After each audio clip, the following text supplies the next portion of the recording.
Norway में कल जो हुआ उसने एक बार फिर ग्लोबल प्रेस फ्रीडम रैंकिंग्स को लेकर डिबेट छेड़ दी। प्राइम मिनिस्टर नरेंद्र मोदी अपनी नॉर्वे विजिट पर थे। ऑस्लो में नॉर्वे के पीएम जोनास गेयर स्टोर के साथ उनकी जॉइंट बायलैटरल स्टेटमेंट हुई। दोनों नेताओं ने अपने डिप्लोमेटिक रिमार्क्स दिए और इवेंट खत्म हो गया। लेकिन जैसे ही दोनों मंच से बाहर जाने लगे, नॉर्वेजियन न्यूज़पेपर डेक्सेवेशन की कमेंटेटर हेले लिंच स्वेटसन ने पीछे से आवाज लगाई, prime minister Modi, why don't you take some questions from the freest press in the world. PM Modi बिना रुके आगे बढ़ गए। इसके बाद सोशल मीडिया पर तुरंत नैरेटिव बनाया गया कि नॉर्वे प्रेस फ्रीडम इंडेक्स में नंबर 1 पर है और इंडिया 157। लेकिन इस पूरे इंसिडेंट का दूसरा साइड भी है जो शायद जानबूझकर इग्नोर किया गया। सबसे पहले ये कोई ओपन प्रेस कॉन्फ्रेंस नहीं थी, ये एक जॉइंट बायलैटरल स्टेटमेंट इवेंट था जहां सवाल जवाब होते ही नहीं हैं। दो देशों के लीडर्स जब मिलते हैं तो ऐसे फॉर्मेट्स फॉलो किए जाते हैं। नॉर्वे के पीएम बाद में लोकल मीडिया इंटरैक्शंस के लिए रुके, जबकि पीएम मोदी निकल गए क्योंकि नॉर्वे के पीएम अपने देश के मीडिया को एड्रेस करेंगे ही। जैसे कई बार हमने पीएम मोदी को विदेशों में इवेंट के बाद इंडियन मीडिया से इम्प्रॉम्प्टू बात करते देखा है। अब आते हैं उस रैंकिंग पर जिसके बेसिस पर पूरी मॉरल सुपीरियॉरिटी दिखाई जाती है, जो है आरएसएफ यानी रिपोर्टर्स सैंस फ्रंटियर्स का world press freedom index. RSF की ranking largely perception based model पर काम करती है। ये ऑर्गेनाइजेशन कई सेल्फ डिसाइडेड इंडिकेटर्स पर स्कोर्स बनाता है। इनमें से कई इंडिकेटर्स क्वेश्चनर्स पर आधारित होते हैं जिन्हें सिलेक्टेड जर्नलिस्ट, एनजीओज, एकेडमिक्स और एडवोकेसी ग्रुप्स भरते हैं। सिंपली कहा जाए तो आरएसएफ इंडिकेटर्स और क्वेश्चनर्स खुद तय करता है और उस पर रिस्पॉन्स किससे लेना है वो भी खुद तय ही करता है।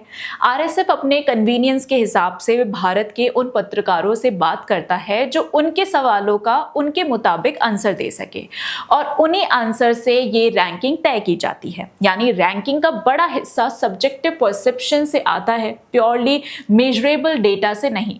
मतलब ये रैंकिंग्स प्रीजुडिस और एजेंडा लोडेड क्वांटिटेटिव नहीं बल्कि क्वालिटेटिव टूल है।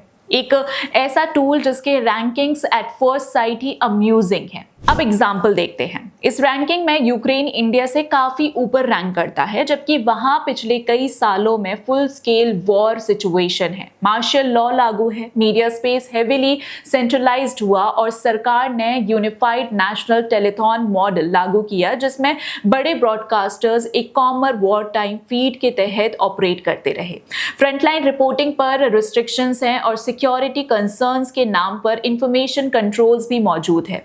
ऐसे माहौल में जर्नलिज्म बेहद चैलेंजिंग है, लेकिन फिर भी रैंकिंग में उसे इंडिया से ऊपर दिखाया जाता है। चलिए यूक्रेन छोड़िए, अगर सीरिया की बात करें तो दशकों तक बशर अल असद रिजीम के दौरान वहां इंडिपेंडेंट जर्नलिज्म वर्चुअली इम्पॉसिबल था। Civil war, armed factions, disappearances, foreign interventions और स्टेट क्रैकडाउन्स ने मीडिया इकोसिस्टम को लगभग कोलैप्स कर दिया।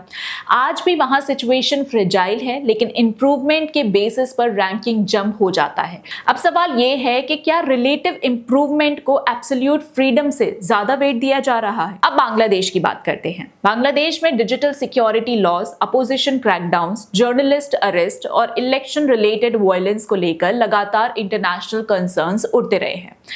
आप सबने देखा कि कैसे बांग्लादेश के 2 बड़े चैनल्स के हेड ऑफिस को ही आग के हवाले कर दिया गया था, लेकिन वो भी प्रेस फ्रीडम में इंडिया से आगे हैं। श्रीलंका ने हाल में वर्षों में सीवियर इकोनॉमिक कोलैप्स, मास प्रोटेस्ट और पॉलिटिकल इंस्टेबिलिटी देखी, जबकि नेपाल में कोएलिशन इंस्टेबिलिटी और मीडिया प्रेशर को लेकर कंसर्न समय समय पर उठते रहे।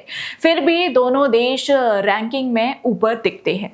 वहीं इंडिया, जहां विपक्ष नेता नेशनल चैनल की ओनरशिप रखते हैं, एजुकेशन पर प्राइम टाइम डिबेट्स होती है, खुला विरोध करने वाले पत्रकार भी बीजेपी के सीएम के साथ कैंपेन कवर करके नैरेटिव स्टोरी बनाते हैं। हर दिन इकोसिस्टम के नए नए डिजिटल मीडिया प्लेटफॉर्म्स मशरूम की तरह उग जाते हैं और नेशनल टेलीविजन के पढ़े पत्रकार सड़कों पर टहलते हुए प्राइम टाइम में केंद्र सरकार के खिलाफ माहौल बनाते हैं। वो देश प्रेस फ्रीडम में इतना पीछे कैसे?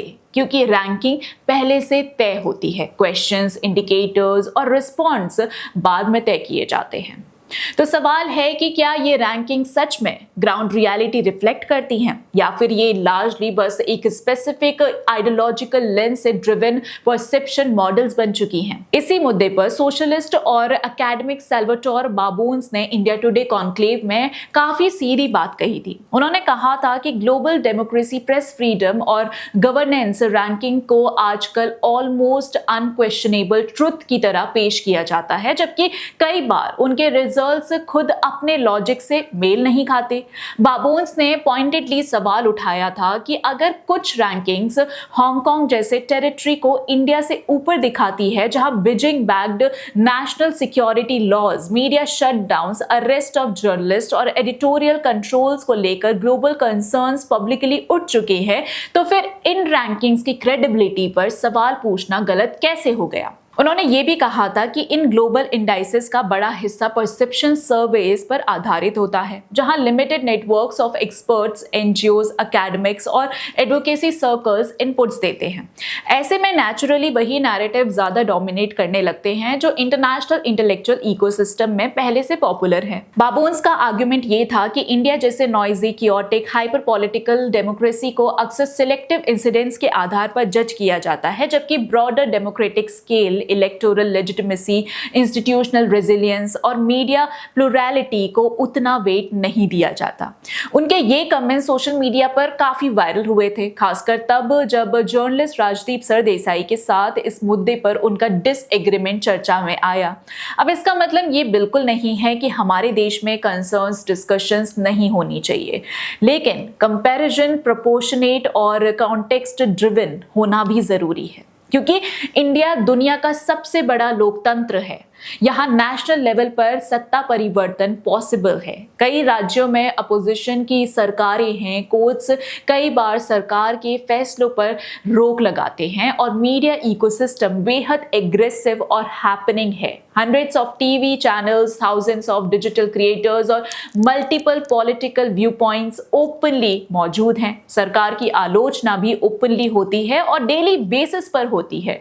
अल्टीमेटली सवाल सिर्फ रैंकिंग का नहीं है, सवाल ये है कि क्या दुनिया की सबसे बड़ी डेमोक्रेसी को समझने के लिए नुआंस्ड एनालिसिस होगा या फिर कॉम्प्लेक्स रियलिटीज को सिंगल नंबर रैंकिंग में रिड्यूस कर दिया जाएगा। अब इस पर आपके क्या विचार है, कमेंट बॉक्स में जरूर बताइएगा। और वीडियो पसंद आई हो तो लाइक, शेयर और चैनल को सब्सक्राइब करना मत भूलिएगा। मिलते हैं अगले वीडियो में, तब तक के लिए जय हिंद।